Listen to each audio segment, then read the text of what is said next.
I'm a huge Monty Python fan. And just get to know my personality, you can figure out there's an idiocy to me that goes along with Monty Python. And I used to love to watch the flying circus of Monty Python. And they had this skit they used to say, and now for something completely different. Do you remember this one? It was fantastic. And that's what this morning will be a little bit. I want to kind of riff for a while, if you're familiar with that term. What was your term this morning? Vamp. That just doesn't sound right. I'm not even familiar with this term. I'm not going to vamp. I don't feel good about that. I feel good about riffing for a while. And I promise you that I'll bring it back to this morning's passage eventually. But I wonder if after 10 years, I'm allowed to have a little license to have some free thought. And I want to just ponder our world. And do I do that all the time, Tom? This is nothing new. I'm sorry. Let me just pretend. Let me just be a little bit of my own weird psychosis, Tom. I want to just ponder our world, and in particular, the Western world that you and I find ourselves in. And then I want to see how these things might relate to what Jesus was sharing in this morning's passage. And during this riff, I want to make 3 observations about our world today that I think are essential to know if we want to be priests within this world and live within this world, but actually be able to elevate above it and have a kingdom thought versus a worldly thought. 3 observations. Here's the first one. It's the idea of the rise and fall of religion. In history, we have always referred to ourselves in this country as a Christian nation. Our forefathers, many of them were believers, often sought to establish this country in a Christian way. Our nation, one nation, under God, in other words. All those founding fathers like Benjamin Rush or John Jay or Samuel Adams, and on the list goes, of followers of Jesus that jumped in, if you will, with the Christian faith and tried to found it based on something that Jesus would support. Imperfect, of course they are, like you and I, but still attempting to stumble forward in their faith to make something different. But slowly but surely, the nation, I think, and this is Doug's opinion, has changed. I would be shocked if you didn't agree with that. And I think it was quite marked out in 1962 with the removal of prayer by the Supreme Court from our schools. And I'm not saying that as a political statement. I'm saying that as a statement of what was reflective of our country at the time and has since. The famous Nietzsche had the famous statement in 1882, God is dead. And he gets maligned for that, I think, kind of unfairly, quite frankly. Because he didn't really mean God was dead, but rather that the Enlightenment approach to life had eliminated the possibility for God to exist in our world and in our culture and with our ideologies and new beliefs and understandings. Perhaps truer words to me have never been stated. We live in a country where God is dead, in one sense. Today, science has outthought itself, I think. There's no room for God in a world dominated by science because science presents itself as an all-encompassing answer to every single part of our life. The problem is, as Brian Fury has taught so many times, science can only prove so much. 94% of the universe is actually dark matter, which means we have no idea what 94% of the universe even is. So what does that mean? That means we actually don't have a clue, is what it actually means. I was with a physician the other day, and I was talking to her about being a doctor and what it's like. And I was telling her like some thoughts that I've heard from other physicians, and she said, Doug, we know nothing. We literally know nothing. It would be so scary for you as a patient when you came to us if you knew how little we know. That's your comforting thought for the day, by the way. Well, if science only knows what 6% of the universe is, how can science then boast a non-religious understanding of life when they grasp so little? The greatest part of us, our conscience, is not even measurable by any means, and yet we all know we have a personality and a conscience. It's the most important part of all of us.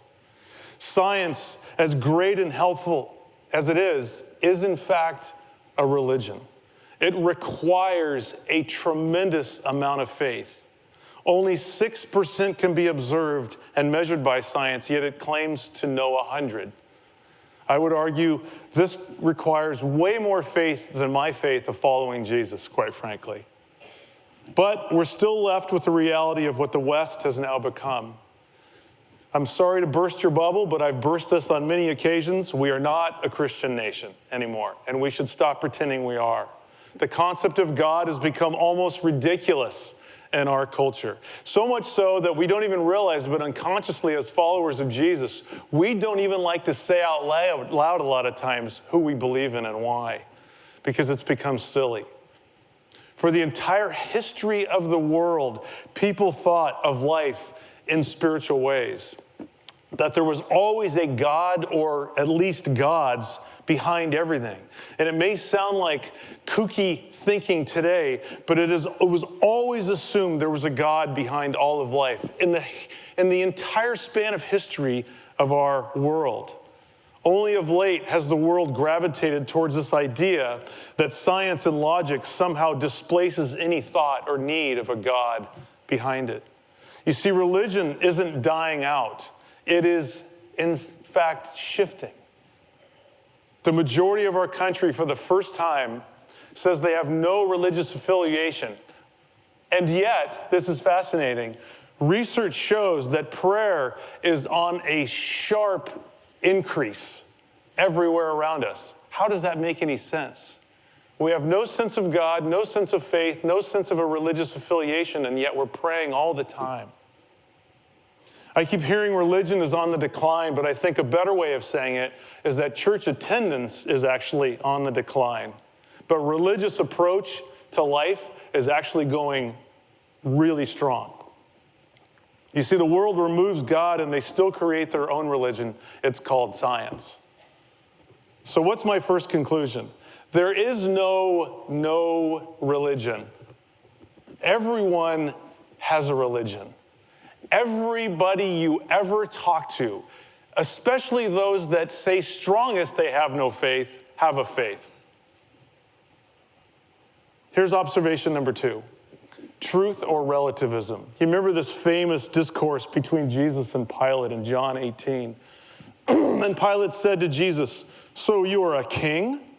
Jesus said, "You say that I am a king. For this purpose I was born, and for this purpose I have come into the world, to bear witness to the truth. Everyone who is of the truth listens to my voice." Pilate said to him, "What is truth?" I think we would all agree there's a movement, particularly with the younger generations, against an absolute truth. And as Pilate has proven, this is an age-old problem. This isn't just something that's been taking place in the last 10 years. This is not to be blamed just on social media. This is a very old problem. But I think it's hilarious that we live in an age now in our country where people say there's no absolute truth for a couple of reasons. First of all, because in my lifetime, there's never been so many people so belligerent about what they actually think. Would you all agree with that? If there's no absolute truth, what on earth is there to be belligerent about? Because all of our thoughts mean nothing and they're probably untrue anyway. Isn't everything just relative? Racism, poverty, political agendas, relative, right? Wrong, says society, at least based on the way they react around us. People argue to the literal death now in an age of relative truth, which is completely ironic to me. You cannot argue against absolute truth unless an absolute truth is your basis for the argument. If you say to me there is no absolute truth, you just made an absolute truth statement. We all believe in absolute truth. Here's the other reason I think it's hilarious.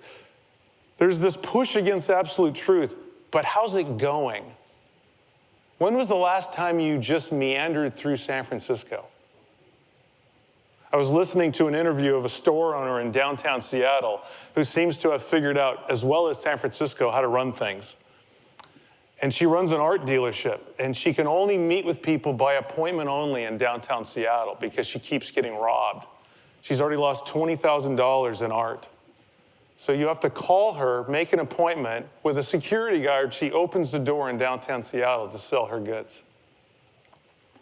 I get why the younger generation needs to think or reacts to absolute truth, because it has been so abused, especially by those in power. But we are seeing the result of thinking there is no truth. It's called anarchy. It's called no tolerance for other people. It's called belligerence. It's called selfishness. It's called my rights over everybody else's. It's honestly quite a horrible time that we're living in. But again, if you have no truth, how do you fix it? Here's my second conclusion, putting the first one together with it. Now you have a religion with the absolute absence of truth. Let me riff just a little farther. One third observation, the creation of God.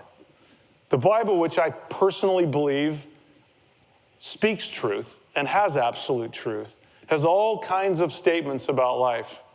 One of the main statements in the Bible that it makes is that in the absence of God, you will create a God over your own understanding, which, as Brian so eloquently put 2 weeks ago, is really just a God of your own making. In the Bible, it's called idolatry. It's an ugly word on purpose, but it's a Bible word. And it simply means finding life through something other than the one and only God. And I've said this many times, the real problem in life, the real problem in the world is not sin. It never has been. The real problem in the world is idolatry.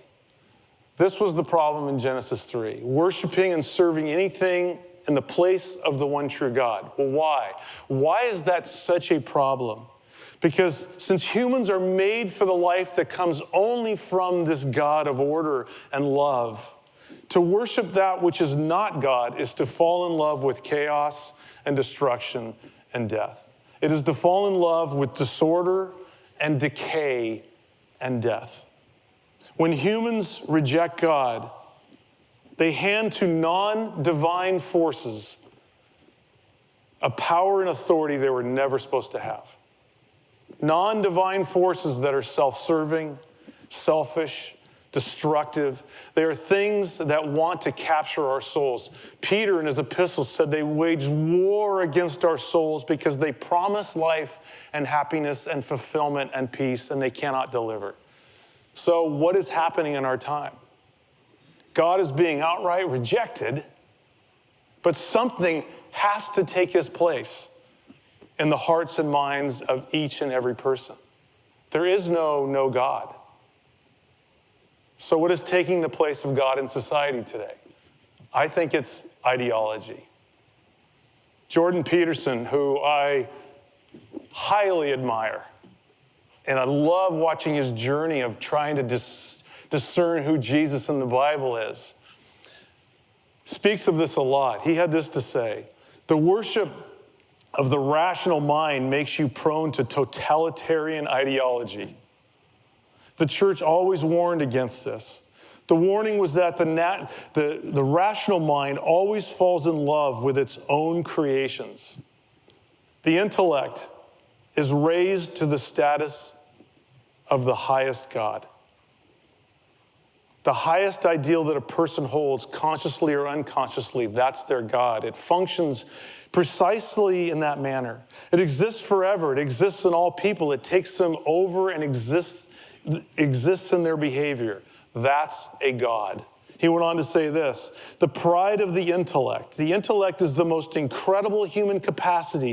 It is the highest of all human capacities, actually. However, it is also the thing that can go most terribly wrong, because the intellect can become arrogant about its own existence and its accomplishments, and it can fall in love with its own products. That's what happens with ideologies. You become obsessed with a human constructed dogma of which you believe 100% right, and it eradicates the necessity of anything transcendent. No wonder we are so intolerant. Everyone has raised their own opinion into the actual place of God. Mark Twain spoke on this. He said, "You can't reason with your heart. It has its own laws and thumps about things which the intellect scorns." This, by the way, was not made up by Mark Twain or Jordan Peterson. There's an actual truth that was stated a long time ago, like 2,500 years ago. In Jeremiah 17:9, "The heart is deceitful above all things and desperately sick. Who can understand it?" That means your heart is desperately sick. Who can understand it? That means everybody you interact with outside these doors, particularly without truth, their heart is desperately sick. Who can understand it? See, part of the reason the God of ideology is so dark is that it's not relational. The coolest, greatest, best part of God is that he's a Trinity: Father, Son, and Spirit. God is literally a being who's in constant connection and relationship with himself. So when he creates us, we are simply created out of the essence of relationship.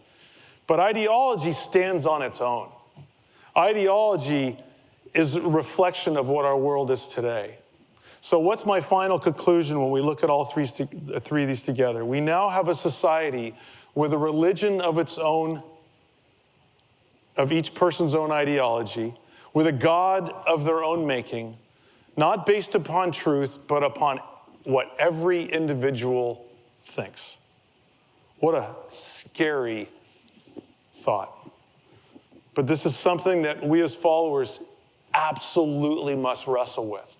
We need to know this, not so that we can judge the world and say how much smarter we are than them because God has straightened us out. I think there's two key reasons that it's very critical for us to put a kingdom mindset on and get what's going on in our world. First of all, it is the reality that you and I live in. To pretend it's not, you won't be able to speak into it. We need to know the thinking and the existence of what humanity is finding itself in so that we can actually lean into it. In every town that the Apostle Paul went to, he knew the people, the culture, and the thinking, and he spoke to them differently. So when you listen to Paul go into a particular town, he had a very different way of addressing different groups. We need to do the same. We need to be students of our time and students of God and his truth so we can stand ready to speak light into this darkness. And not through, by the way, similar arrogance and argument, but rather love and empathy. We shouldn't be fighting with just another ideology, or we become just like them. We all need God, but not one of our own making or understanding. We need the God that would come for us and lay his life down for us and die for us. That is not an ideology. That's a person. Amen? So, that's the first reason we need to know. But there's another reason we need to know. We need to heed the warning that Jesus is giving us. I think the church loses sight of God through our very own religion. See, this is where this morning's passage, I think, can help us. Jesus found himself in a very similar time. Some might argue, and I think I'm agreeing with this now, that we live in the closest time to the first century church in the last 2,000 years. I really think we are finding ourselves in the time that Jesus walked and the disciples and the apostles, which is why we will begin to see things like healings and the signs and wonders of God. It never would have worked in the West before. But now that we're an atheistic nation, God will just start displaying himself in the West like he has in the East, quite frankly. The church, I think, often makes the same mistake that we see the world making. Of course we do. We are saturated in a dark culture, and often we lose clarity as followers of Christ. That is not to make you feel guilty. That is not to make you feel ashamed or bad. It is simply to help you find a way back. The world creates its own religion, which in turn causes them to redefine God. We have a very, very similar temptation. We sometimes allow the religion that we follow to redefine and even take the place of the God we love and serve. In John 5, Jesus said this to very religious, devoted people. You search the scriptures because you think that in them you have eternal life, and it is they that bear witness of me. Yet you refuse to come to me that you may have life. See, we study and we read and we listen and we attend church. We might even be in a small group Bible study. You're being mentored by somebody. And we learn all about our faith. And oh my gosh, there's not a week that goes by that I don't beg you to do this. It's necessary. They are practices to our faith that are essential. But somehow within this process, we can displace the needed intimacy with God himself with what we believe. The pandemic, I think, showed us this in the most ugly of ways. My heart just was broken this last year watching the church at large and how we reacted. When push came to shove, we saw the true heart of the church in a lot of instances. Fighting for their rights, not putting others first, arguing, criticality, judgmental thinking, all for the sake of, and here's the drum roll, being right. We have trained ourselves to hate the word religious, but it's actually a really great word. If you look the word religious up, it means devoted. It means God-fearing. It means practicing. It means faithful. It means committed. The word religious is a fantastic word. These are all awesome things. The problem is, as nuts as this might sound, we can lose God within our own devotion. The goal of devotion is not greater devotion, but rather greater intimacy with the God that birthed us and made us and loved us and saved us and empowers us. You see, we should just have this deep empathy for the world today. We see these three observations that I made, and I think we start getting angry and frustrated about how lost the world is. But we often, in our devotion, can have a God of our own making too. Listen to this exchange from our passage this morning that Jesus says in John 7. So Jesus proclaimed as he taught in the temple, "You know me, and you know where I come from, but I have not come on my own accord. He who sent me is true," here it is, "and him you do not know. I know him, for I come from him, and he sent me." How on earth could they have missed God? We people were birthed out of these people. As a Gentile church, save for Chris Kelso, our lone Jew in the midst, unless I'm missing one of you, we were created out of the Jewish thought. We cannot touch these people's devotion. Devotion, by the way, to the actual truth. And yet their devotion, their walk, their practice became the goal, not intimacy with God. So how do we check ourselves? How do we keep this from happening in our own faith walk? Our devotion somehow replacing our need for daily intimacy with God. I'm going to give you 3 quick tests that come out of the passage. Here's test number 1. Religion without intimacy produces self-justification. John 17:19. Has not Moses given you the law? Yet none of you keeps the law. Why do you seek to kill me? The crowd answered, "You have a demon. Who is trying to kill you?" Jesus said, "I did one work, and you all marvel at it. Moses gave you circumcision, and you circumcise a man on the Sabbath? If on the Sabbath the man receives circumcision so that the law of Moses may not be broken, are you angry with me because on the Sabbath they made a whole man's body whole? Do not judge by appearances, but judge with right judgments. Well, what's going on in this?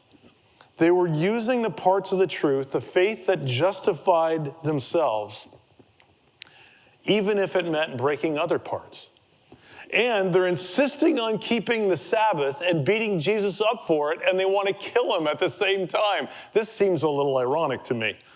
It's funny, we can't seem to leave chapter 5. We are in chapter 7. We are a pretty big period of time in this gospel away from the story in chapter 5, and we're still stuck in the same chapter. That, by the way, is another piece of this. They aren't moving forward in their maturity. They can't let go of the healing he did in chapter 5 because they're justifying their rightness still in chapter 7. And if you remember in chapter 5, Jesus goes into Jerusalem and he walks over to the pool of Bethesda on the Sabbath, right? And if you remember that story, if you don't remember the story, I wouldn't blame you. That was 7 weeks ago, by the way, and we're still talking about it. The pool, if you recall, was a pagan pool. They would go and lay around, the infirm would lay around the pool. They would wait till the waters bubbled up, thinking that it was the god Asclepios, the Greek god Asclepios, and the first one in got healed. In fact, it was probably just a spring that fed the pool, and it bubbled up every now and then, creating this kind of weird thing. And there laid this dude for 38 years, trying to get into the pool first and couldn't do it. Jesus walks up. He says, do you want to get well? He commands him to stand up, take his mat, and start marching through the city, and the guy does it, and he's healed. The problem is, there's a rule. Let me say it differently. The problem is there's a truthful devotion, no Sabbath work. You know who created the truthful devotion? God. The problem was they miss what Jesus did, and that's what God is like, because they can't move past their own rightness. And to make his point, Jesus uses an example. He goes, I'll just take one. This is so easy. Let's go with circumcision. In order to keep the law, you have to circumcise your son on the 8th day. And that means if the 8th day follows on the Sabbath, you still have to circumcise your son. So you're going to break something. God literally created 2 laws to work against themselves. Boy, Brian, when you said 2 weeks ago, I don't understand God, I don't understand God. So just when we think we know what right thinking is, we have a God who created 2 rules that literally canceled each other out. So what do? Well, you pick the higher law. You don't keep the Sabbath, you circumcise the boy. Well, if that is necessary and good, what if you made a person's whole body sound on the Sabbath by healing him? This is what Jesus did, and more importantly, this is what God is like. His desire to love and restore trumps even his own laws. But they missed it because being right and self-justifying, this was the goal, not intimacy. You see, life isn't about being right. We say this all the time here. It's about connection with God first and then with each other. Religious devotion without intimate connection breeds a self-justifying heart. Religious devotion without intimate connection breeds a heart that cannot move forward in love because it's so stuck on what's wrong. Religion without intimacy, religion without this intimacy produces the inability to let things go. Jesus healed this dude 2 chapters earlier, but their lack of empathy and love and movement is totally missing. Do you find yourself, and I do, by the way, I'll be the first to admit it, do you find yourself in this time being continually frustrated with the same thing? You read something, you watch the news, and you go, I'm still frustrated with that. I'm still frustrated with that. I can't move past that. God is in chapter 7, and you're still stuck back in chapter 5. This is what he's been saying to me. Do you find yourself moving, or is this a movement of your soul to learn and to understand and to grasp how the world's sense of being lost is coming to fruition?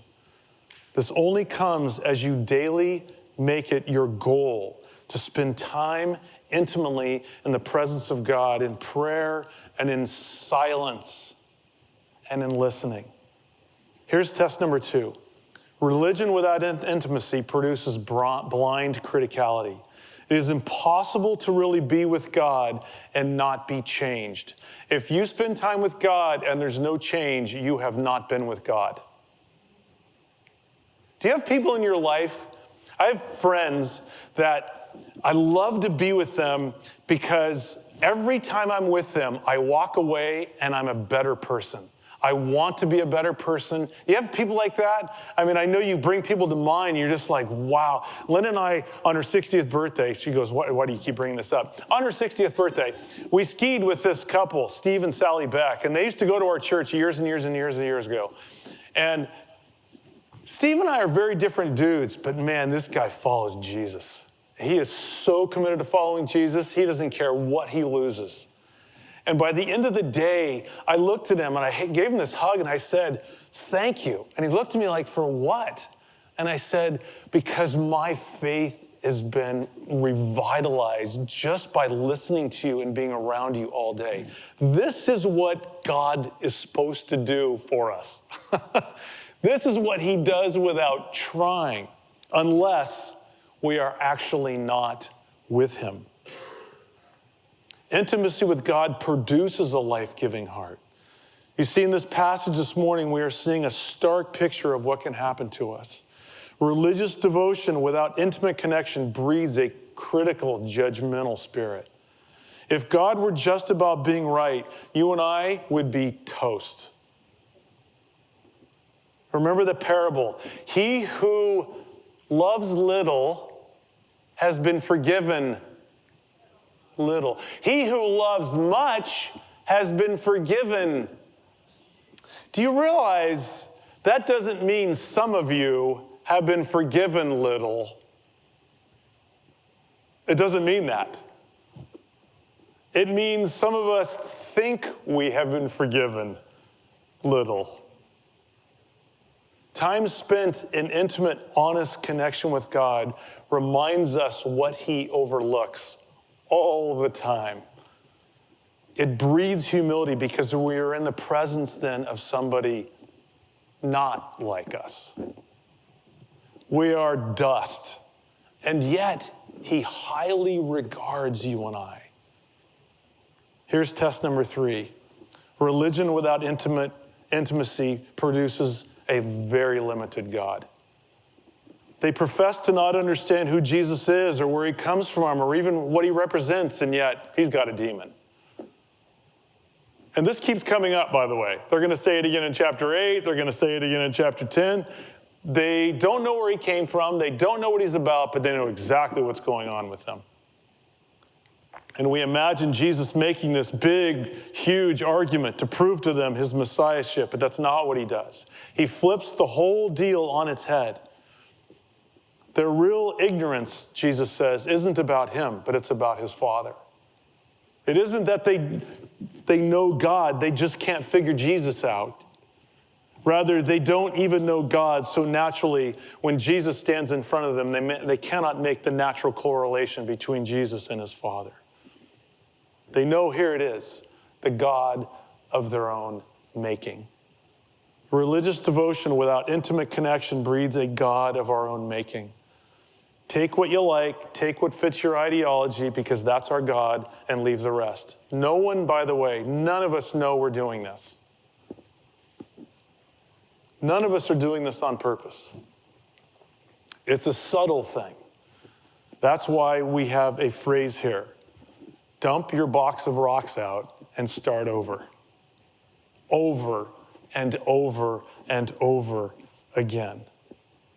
Brian, in his sermon a couple weeks ago that I keep referring to because it was just so insightful, it was so humble and honest and caused humility within me when he said, I don't understand God. Now, part of me was thinking, if you don't get God, the rest of us are in huge trouble.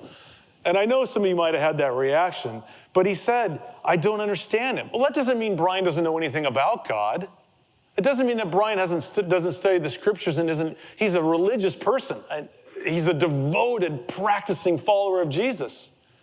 And he still doesn't understand God. He doesn't understand God, he said, when he does beautiful things. He doesn't understand God when ugly things take place, and God doesn't seem to step in. That, people, is our daily starting point.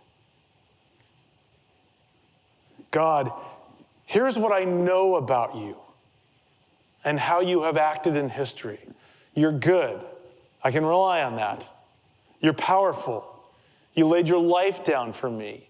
You say I'm worth dying for. Through Jesus, right? You've forgiven me. You've cleansed me. I'm presentable to you now. You say you're my Father. And I could go on and on. These are the lists of things that I know from the sacred scriptures and history that are true.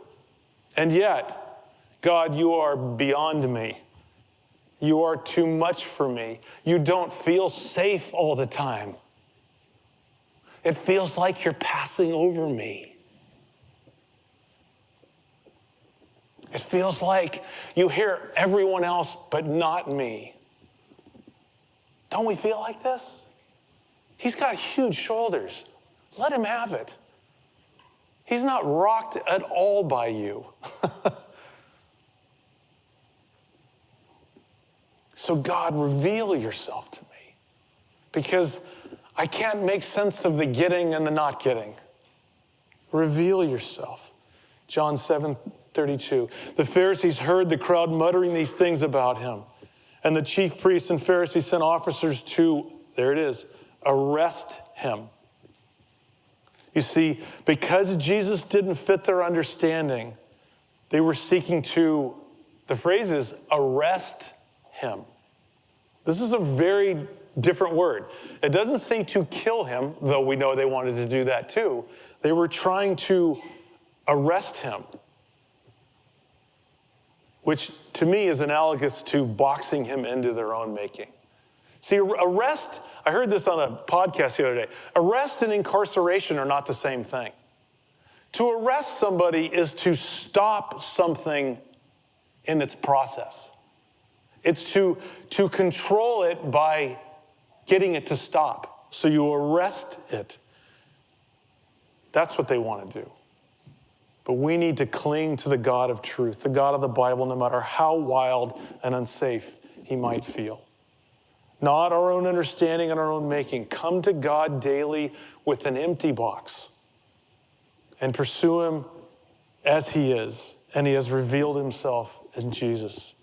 Diving into intimacy with the person of God that we may be close to him and that we will be changed to be like him. The goal of every follower of a rabbi in Jesus' day was not just to learn from them or to be dedicated to what they were following. The goal of the disciple in Jesus' day was to become like your rabbi. They had this phrase when the parents would send their kid off to follow a rabbi. They would say, "May you be covered in the dust of your rabbi." It's a beautiful phrase. Saying, may you spend every moment in such closeness, such intimacy, with such brokenness and transparency and fragileness and weakness, that the dust kicked up from his feet covers you like soot. This is the goal as disciples of Jesus. That our pursuit of him, our intimacy with him, would make us actually like him. Not just learn from him or learn about him or have a better devoted life to do what he wants us to do. Those are all great things, by the way, but they're all a dime short. But to be intimate with him, to go to putty when we sit with him, to let him rub off on you. So here's your task. I'm finding with you after 10 years, you people like a good task. I get it. because we're practicing, folks. And that is religion. That is devotion. It's beautiful. We need practices. By the way, what a reaction I've gotten to last week's task of trying to find out what your set of words are. I've had more conversations with people after a sermon than last week. Please keep wrestling. We had a couple people for dinner last night, and we wrestled with them last night. We wrestled after church on Sunday with my mother-in-law. That was so fun. I've wrestled all week with people like, what's your word? What's your word? What's your words? And it's been so neat to hear the different aspects of who people are. So let me give you another task, because you task very well. I want you to try something for a month. I know that's an eternity, but there's an end time. You could even wait till March 1st if you want a clean month. Some of you are a little more anal like I am. You kind of need that. I get it. And I want you to take 5 minutes 3 times a day, and I want you to get by yourself, and I want you to sit in silence with God. That's all I want you to do. You're okay to ponder the truths of him. Like I said, you're good. You're powerful. You're the creator. It's okay to ponder that. But after a while, shut up. And allow him to be there. And if he doesn't say anything, it's not your fault. Just be with him. And do it again in the middle of the day. Do it again later in the day. And do it outside. Do it in a chair. Go into the bathroom, close the door. People think you're having some kind of constitutional problem. That's okay. Find this time alone and allow him to rub off on you and not the other way around. Let's pray.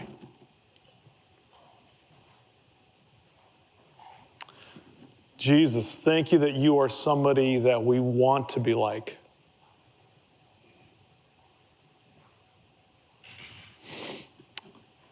I want to thank you that you're mysterious, but it's kind of frustrating too.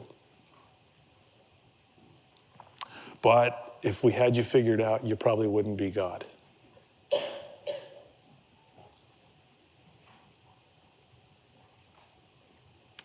Would you give us the strength to be alone with you and to be quiet? Remind us of this. Father, this is a very devoted church. I've never seen a church with this kind of devotion in my entire life. But I was pretty much birthed into a church. We want our devotion to count. And if it doesn't result in intimacy, if it doesn't result in the dust of covering us of our rabbi, then it's all been in vain.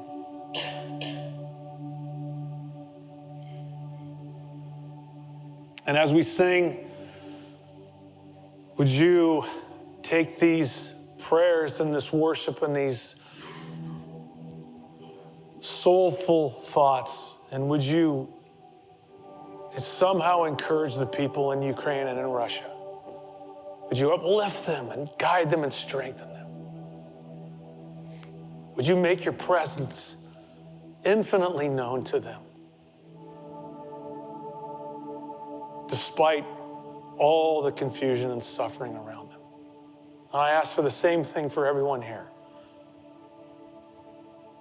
We know you're good, and we will die on that truth. So we express ourselves to you in song, not just with our mind, but with the very depths of our soul. And all God's people said, amen.